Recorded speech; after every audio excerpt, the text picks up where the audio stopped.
వచ్చింది వచ్చింది నవనూతన సంవత్సరం, బాబా ప్రేమలో సాగాలి మన ఈ జీవన ప్రయాణం.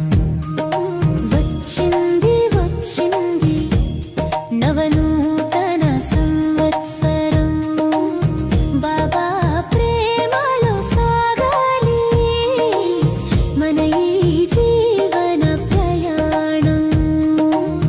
గతాన్ని మరుద్దాం, కొత్తగా మెరుద్దాం, శివబాబా జ్ఞానంతో స్వర్ణయుగం తెద్దాం. వచ్చింది వచ్చింది నవనూతన సంవత్సరం, బాబా ప్రేమలో సాగాలి మన ఈ జీవన ప్రయాణం.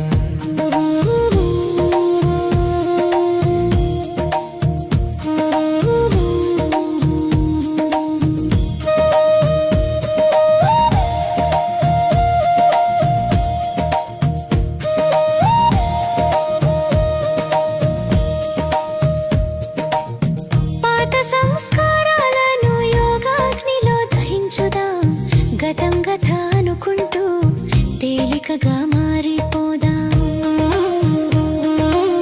ప్రతి సంకల్పం శ్రేష్టంగా మలచుకుందాం, పరమాత్ముని కిరణాలతో పవిత్రంగా వెలుగుదాం. వచ్చింది వచ్చింది నవనూతన సంవత్సరం, బాబా ప్రేమలో సాగాలి మన ఈ జీవన ప్రయాణం.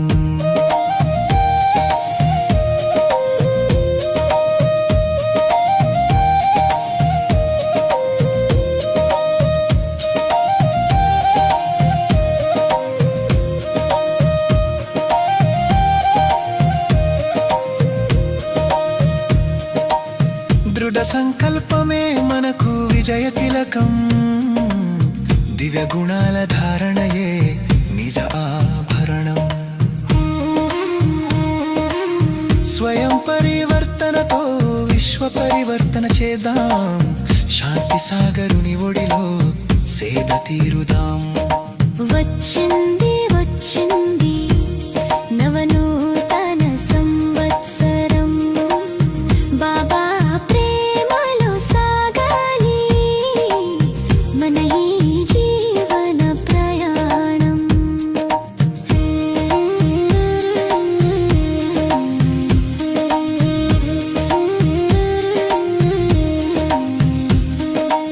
ఓకే బలము, ఓకే భరోసా, ఇది మన జీవన సూత్రం.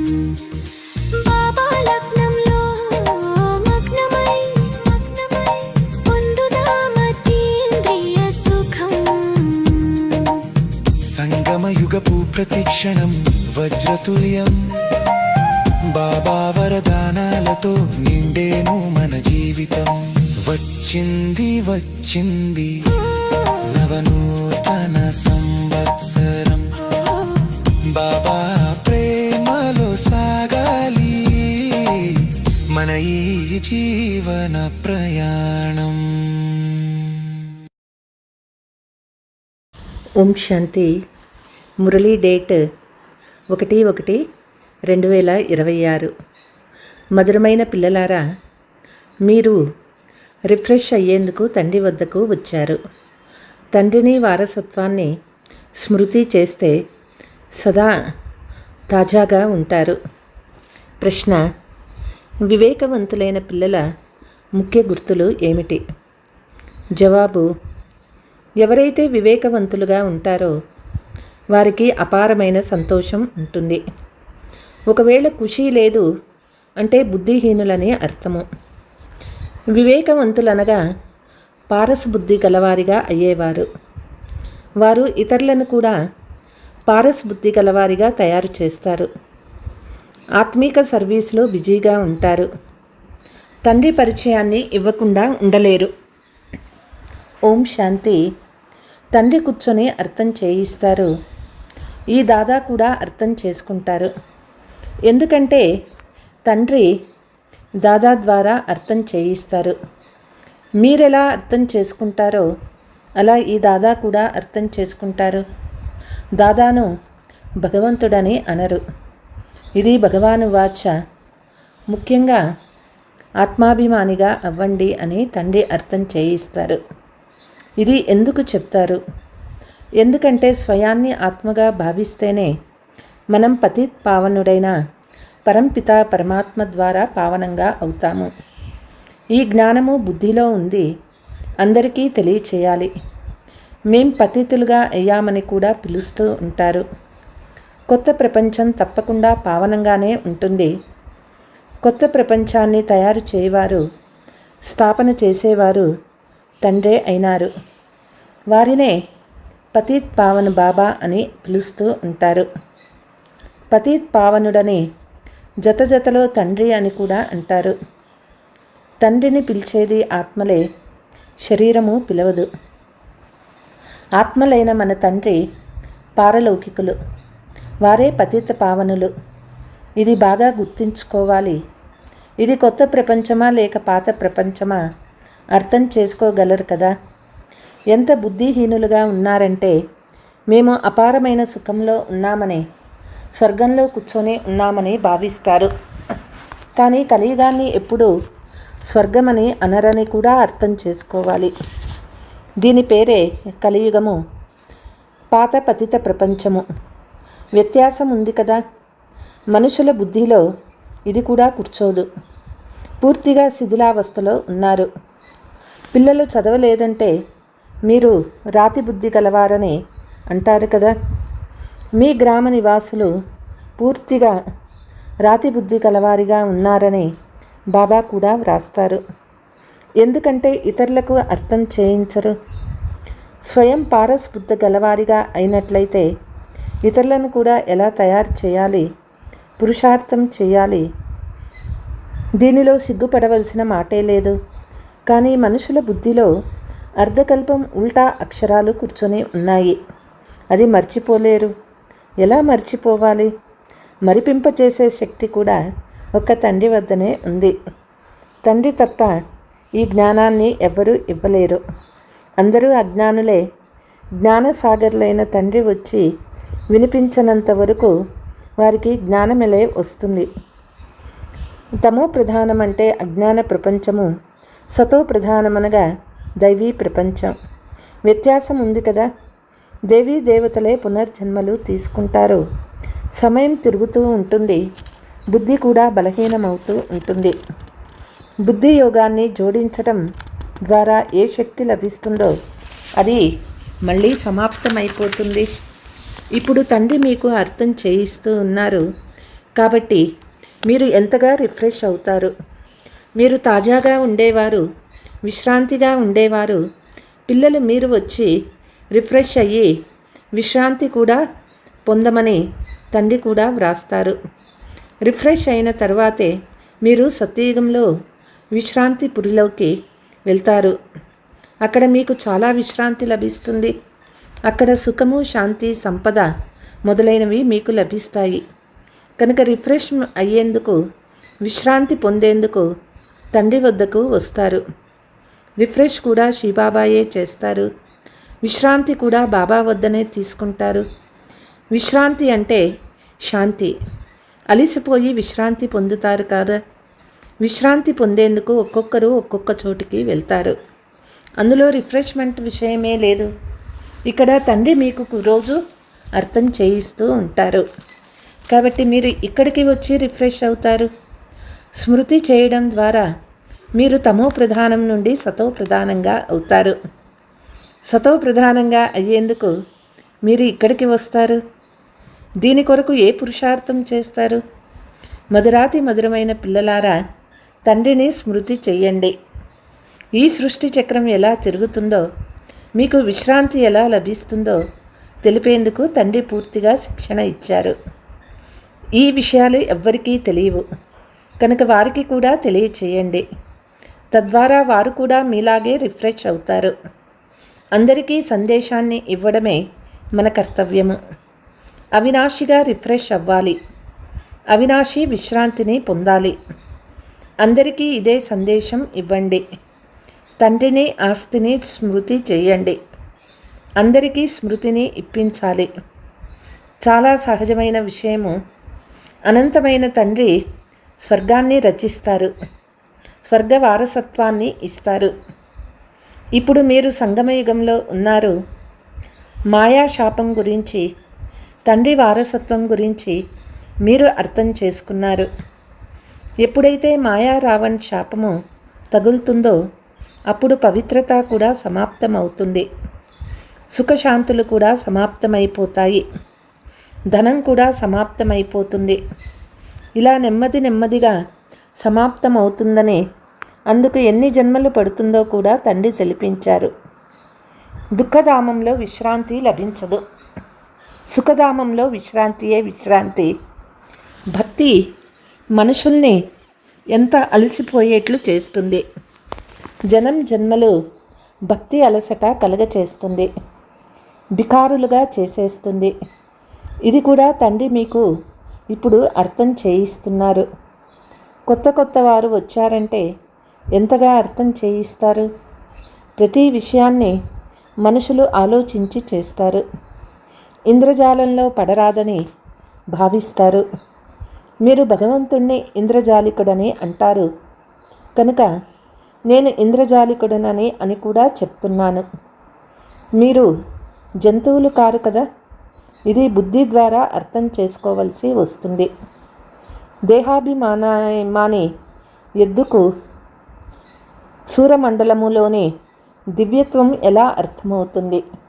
ఇది గాయనమున్నది. ఈ సమయంలో మనుషులు గొర్రెలలాగే ఉన్నారు. ఈ విషయాలు ఇక్కడికి సంబంధించినవే. సత్యయుగంలో అలా అనరు. ఈ మహిమ ఈ సమయంలోనిదే. చండికకు ఎంత పెద్ద మేళాలు జరుగుతాయి. వారు ఎవరు అని అడగండి. వారు దేవి అని చెప్తారు. ఇలాంటి పేర్లు అక్కడ ఉండవు. సత్యయుగంలోని పేర్లు సదా శుభప్రదంగా ఉంటాయి. శ్రీరామచంద్ర, శ్రీకృష్ణ, శ్రీ అని శ్రేష్టమైన వారినే అంటారు. సత్యయుగ సాంప్రదాయాన్ని శ్రేష్టమైనదని అంటారు. కలియుగ వికారీ సాంప్రదాయాన్ని శ్రేష్టమని ఎలా అంటారు? శ్రీ అనగా శ్రేష్టము. ఇప్పటి మనుషులు శ్రేష్టంగా లేరు. మనుషుల నుండి దేవతలు, దేవతల నుండి మనుషులుగా అవుతారనే గాయనం కూడా ఉంది. ఎందుకంటే 5 వికారాలకు వశమవుతారు.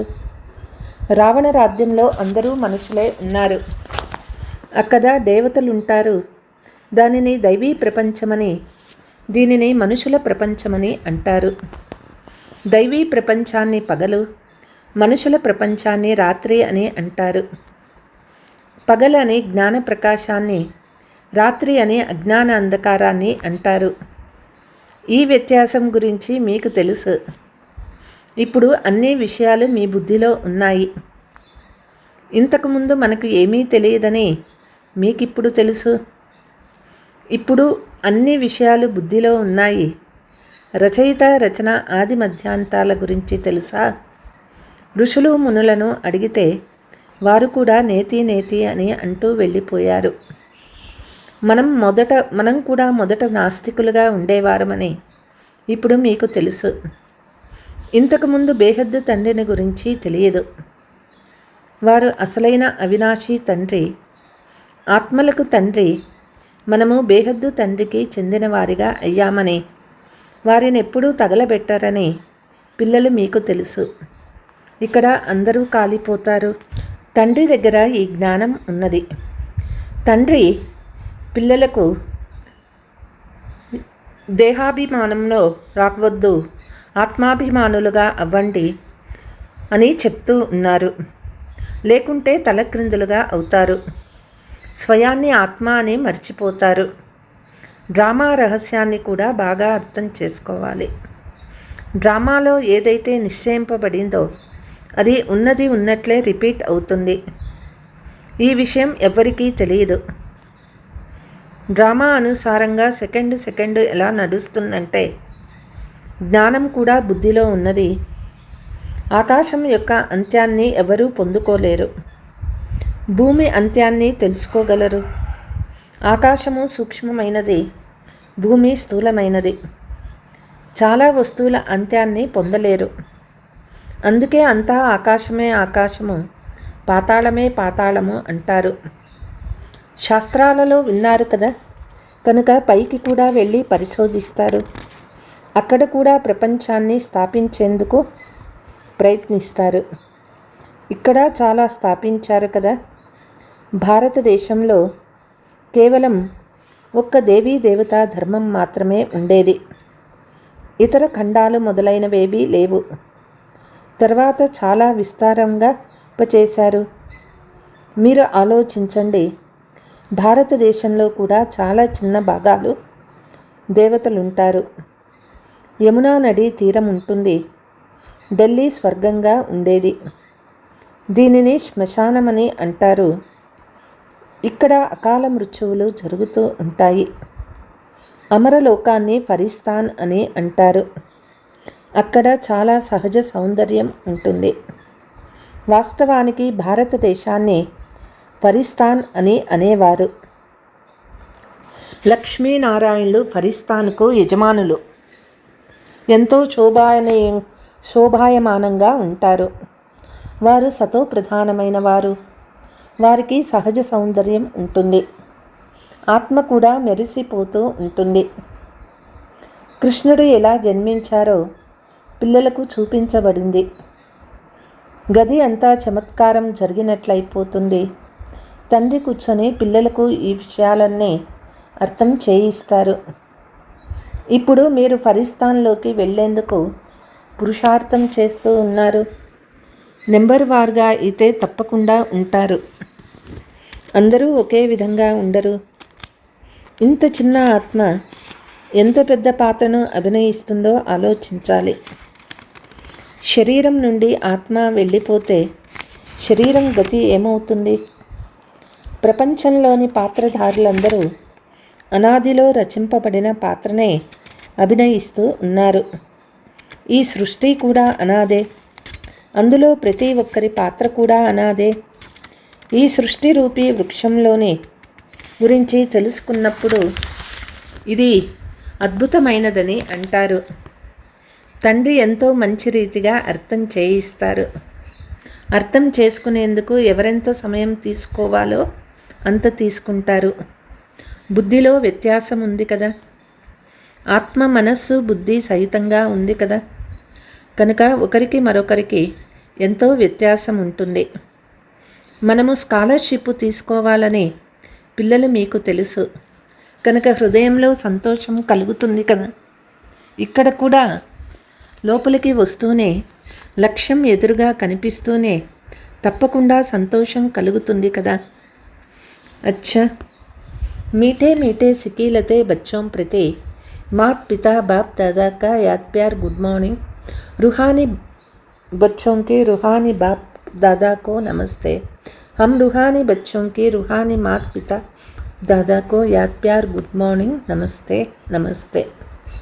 ధారణ: ఈ పతిత ప్రపంచాన్ని బుద్ధి ద్వారా సన్యసించి పాత దేహము దేహ సంబంధీకులను మరిచి మీ బుద్ధిని తండ్రి వైపు స్వర్గం వైపు జోడించాలి. అవినాశి విశ్రాంతిని అనుభవం చేసేందుకు తండ్రి మరియు వారసత్వం స్మృతిలో ఉంచుకోవాలి. అందరికీ తండ్రి సందేశం ఇచ్చి రిఫ్రెష్ చేయాలి. ఆత్మీక సర్వీస్ చేసేందుకు సిగ్గుపడరాదు.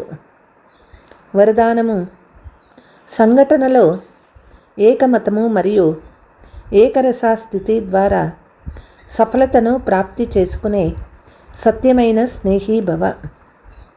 సంఘటనలో ఒకరు చెప్పినప్పుడు దానిని రెండవ వారు అంగీకరించటం, ఇది సత్యమైన స్నేహానికి బదులు ఇవ్వడం. ఇటువంటి స్నేహి పిల్లలు ఉదాహరణను చూసి ఇతరులు కూడా సంపర్కంలోకి వచ్చేందుకు ధైర్యం చేస్తారు. సంఘటన కూడా సేవకు సాధనంగా అయిపోతుంది. వీరి ఐకమత్యత బాగుంది, కోటగా ఉంది. అది గమనించి అక్కడికి వచ్చేందుకు మాయకు ధైర్యం చేయదు. ఏక్ మతము మరియు ఏకరస స్థితి యొక్క సంస్కారమే సత్యయుగంలో ఒకే రాజ్యాన్ని స్థాపన చేస్తుంది.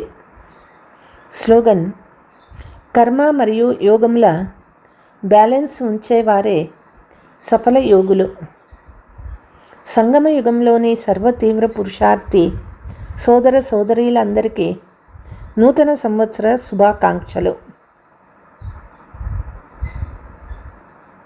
అవ్యక్త సూచన: ఒక్కొక్క పుత్రుడు ముక్తి జీవన్ముక్తి యొక్క వారసత్వానికి అధికారులుగా అవ్వాలని బాబా కోరుకుంటారు. ఇప్పటి అభ్యాసమే సత్యయుగంలో న్యాచురల్ జీవితంగా ఉంటుంది. కానీ వారసత్వానికి అధికారము ఇప్పుడే సంగమ యుగంలో ఉంది. అందుకే ఏదైనా బంధనం లాగుతూ ఉంటే కారణం గురించి ఆలోచించి నివారణ చేయండి. అచ్చా. ఓం శాంతి.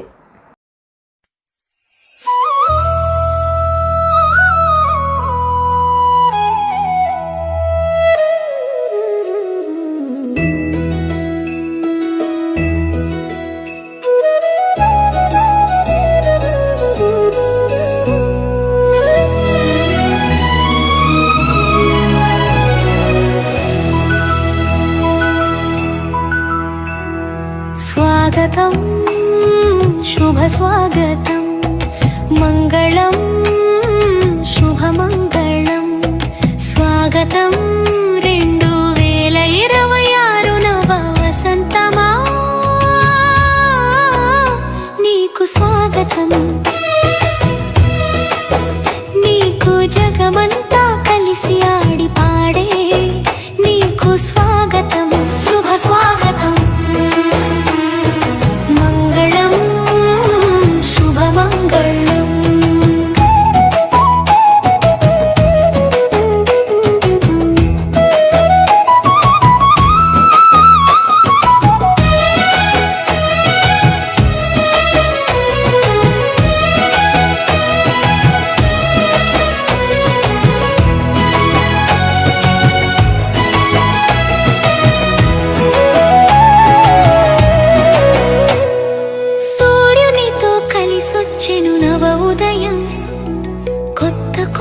సంకల్పాలు మళ్ళీ కొత్త ఆశలు కొత్త జ్యోతి వెలిగే కొత్త భాష పలికే మళ్ళీ కొత్త గమ్యం ఎదురాయే మనసులో కొత్త కోరికలు ఆకాశంలో కొత్త పయనం కొత్త రెక్కలతో మళ్ళీ ఎగిరే బాబా స్మరణే జీవితాన్ని తీర్చిదిద్దే स्वागतं शुभ स्वागतं मङ्गलं शुभमङ्गलम्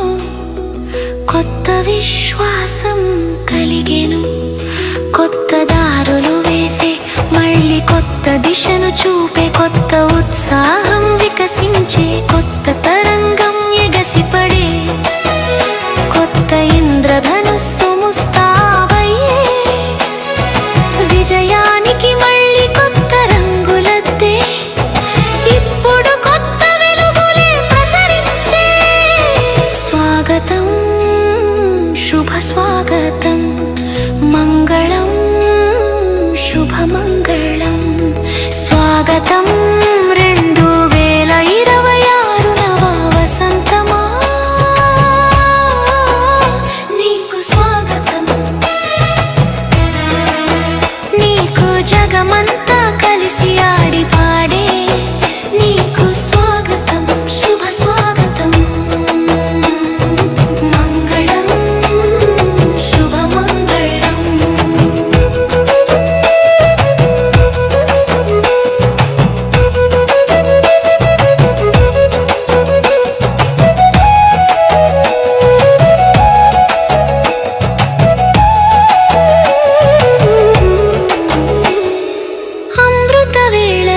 ప్రభువుతో మిలనం, మనసనే మధువనంలో మురళిగానం.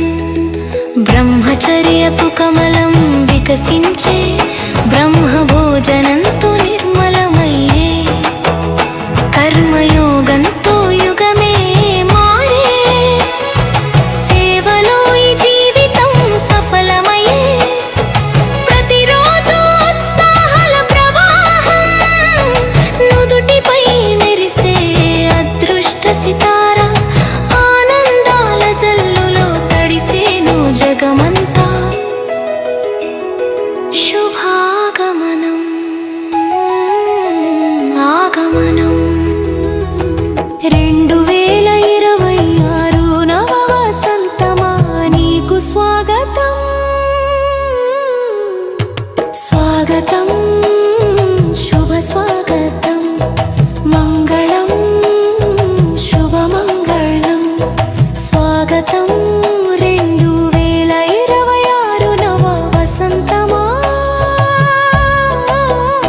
నీకు స్వాగతం. నీకు జగమంతా కలిసి ఆడి పాడే, నీకు స్వాగతం శుభ స్వాగతం. మంగళం శుభమంగళం.